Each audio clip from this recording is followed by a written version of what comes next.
And I've said to people before, if I said, Chewy, if I was in New York and I said to someone, what does the word choice mean? People would go, oh, well, it means when you've got, things to select from. And I'd go, no, it means good. They'd be like, what the fuck are you talking about? Like, well, in New Zealand, the word choice means kapai, means good, because the way it gets used in society is different from if you looked up the dictionary what the word choice would mean, because it wouldn't mean it means very good. It would mean a selection between, more than two items. So he's talking about the way that society is using these words. So let's have a look at something else, right?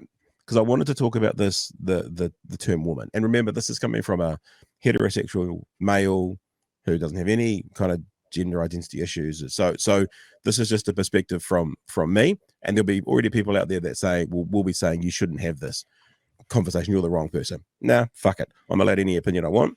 And I've thought long and hard about some of these things, and you don't have to agree.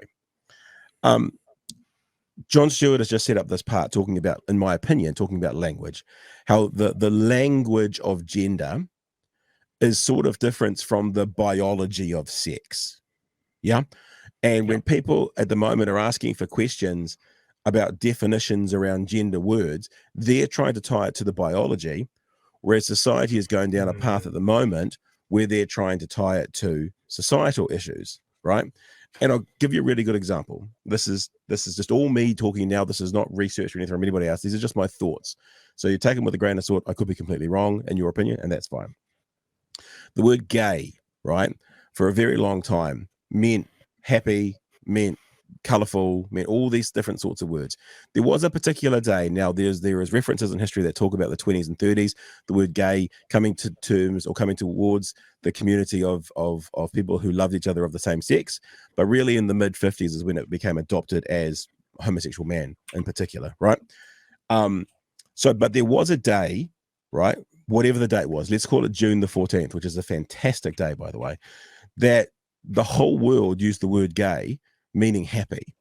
Then the next day, a person, 2 people, 10 people use the word gay for a different reason. But still, 99.99999% of people use the word gay to mean happy, enlightened, frivolous. Then a journey happens. And I would still say that journey is still happening today, because there are probably 95-year-olds out there who would still use the word gay to mean happy. I would guess. But we are basically coming to the end of that journey where if it hasn't happened already, it will happen that the word gay will only mean people who are in a non-heterosexual relationship, right? It won't mean happy anymore. That might be a 60-year journey, right? Before the journey started, it only meant happy. At the end of it, it'll only mean people who are not in a non-heterosexual relationship, most commonly used for men who love men, most commonly. But it can be a myriad within that community. That journey, that 50 or 60-year journey about the word gay, we are in that journey right now with gender terms, right? Yes. There was a period not long ago when the word woman meant adult human female. We are now in a transitional stage where society is deciding what the word woman means, or any other gender term. We will get to the end of that journey at some stage, and then society will have decided. That's another reason that this what is a woman thing is so disingenuous, because it doesn't acknowledge the journey that society is taking these words on. And that's what we're doing. We're taking these words on a journey, and we as a society will decide.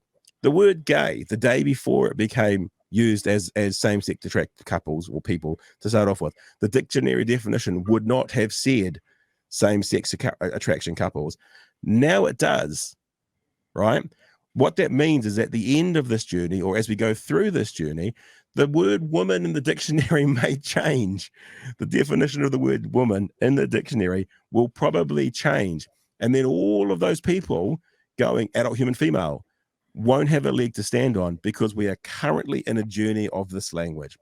Another example is Mount Egmont. For people who don't know what that is, Mount Taranaki. For a long time, Mount Egmont was only Mount Egmont. I can remember when they started to change it to Mount Taranaki. Now pretty much everyone calls it Mount Taranaki. There might be a few stragglers. There'll be a time shortly when it only gets called Mount Taranaki. So the way to think about the what is a woman or woman conversation or language, is purely language we're talking about, is we are in that transitional journey right now those questions are disingenuous because what they're asking for is an absolute. And at the moment in society, we are not in an absolute point. We may get to an absolute point at some stage in the future, like we did kind of with the word gay. But at the moment, it's in transition. So when someone says to you, what is a woman? The answer to that is, well, are you talking about what it says in the dictionary? Are you talking about how we use it in society? Are you linking it to sex, which is kind of not what it is because woman is gender, sex is female? So you explain to me what you're looking for, and then I'll answer your question. And then if someone says, well, what does the word woman in the dictionary mean? You'd go, well, at the moment, it says adult human female. If you were to say, how does society use it? We're like, well, actually, a lot of society, many in society use it to say, if you identify as, then you are. So there's not an answer because it depends how people are using it and what answer they're looking for. You can see that really clearly in all of these videos on YouTube where it is posed as a, hey guys, real quick, easy question. What is a woman? They don't want the depth of thought. They want you're real quick, you're on camera, you're being interviewed in the street, real quick, what is it? Oh, cool. There's our answer. Definitive. It's what we're looking for because that's where people's minds are at the moment. I love the fact that language, it doesn't matter what language, but let's talk about English, just does not stay the same. That's why there's English, American English, New Zealand English. You can't nail that shit down as much as you would love to. You cannot pin language in place. It's why we're not speaking bloody Saxon or Old English. Things change. And look, I think a really clear one, not to hark back on something I've already said, but a really easy one for us Kiwis to find out is, what does choice mean?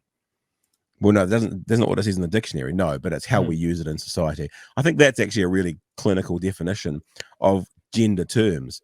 What does it mean in the dictionary might not be what it means. And I mean, my kids are using slay these days. Have you heard this? Slay. Everything's slay. Everything's slay. Yeah, slay queen.